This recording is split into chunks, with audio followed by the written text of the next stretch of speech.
Okay. Go. I'm Barry Jordan, and I'm here with Caillín Joe, who was in the Voice Kids and RTE Kids Crunchy Christmas. Thanks for coming in for a wee chat, Caillín Joe. Thanks for coming in for a wee chat, and you can tell us a bit about yourself. I love this one. Where do you come from? I come from a small place called Caillín. It's just in between Greencastle and Omagh. Is your family musical? Well, not so much my parents would be musical, but my siblings, they would have a wee bit of music in them, but they'd be more into sports. But my sister, she wouldn't be afraid, my younger sister even, she wouldn't be afraid to get up on stage, but I don't think it'd be for music. How then did you get into music personally? Oh, well, when I was about 6 or 7, around that age, I heard a song called Hit the Diff. It was very popular, so it was, and I really wanted to learn it, so my Granny Jean and my Auntie Shannon, they helped me learn it. So I learned that, and then one day we were at the Tall Ships in Belfast. Hugo Duncan was there, he had a road show, so we decided to go to that. I remember he was going around the crowd, so he was asking if any children wanted to get up and sing. So I was about 6, so I was running about the place mental. But my Auntie Shannon, she had told me if I got up and sang, I'd get a Power Ranger toy. So 6-year-old me, I couldn't turn down a Power Ranger toy now. So I got up and sang, and then after that, I just loved singing, so I did. Oh, do you know that Power Rangers started in 1983? No, I didn't know that, so I did. Geez, you learn something new every day. Yeah. Who are your musical inspirations? Well, my musical inspirations would probably be Nathan Carter, Kenny Rogers, or Garth Brooks, because they're all big entertainers. And I myself, I really want to be an entertainer, and I'd like to someday fill crowds like them and get tickets sold out immediately for my concerts. Do you think that knowing Pixie Lott would help with that? Well, Pixie Lott, she was very nice, so she was friendly and civil, and she was a big help to me, so she helped me with like my vocals and that there and singing, so I'd say she probably would be, because her herself, she's a great singer, so she is. Yeah. You were on The Kid's Voice. Do you think that helped develop your voice?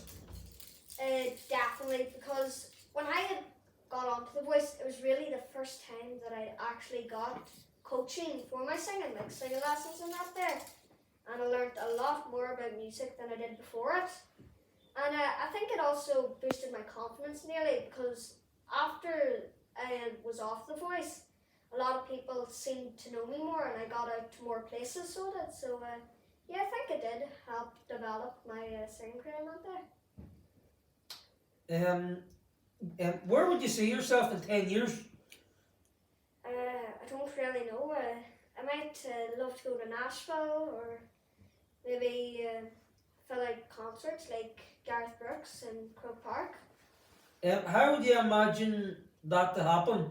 Because you, as such a young artist, you wouldn't be able to do that unless you sort of built up a following, whether or not it's theoretically online or theoretically, going down and actually doing the old-fashioned way, which is filling out sort of small arenas, big arenas.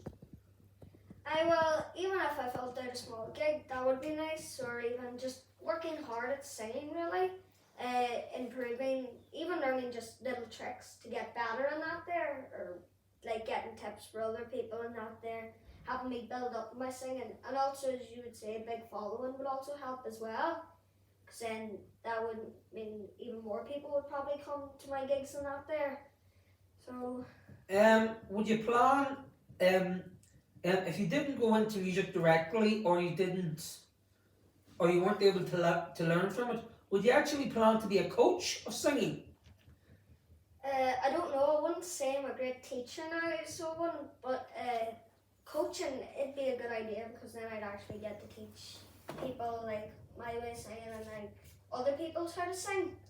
and that there. But I'd say I'd probably go into architect and design if singing didn't really work out for me.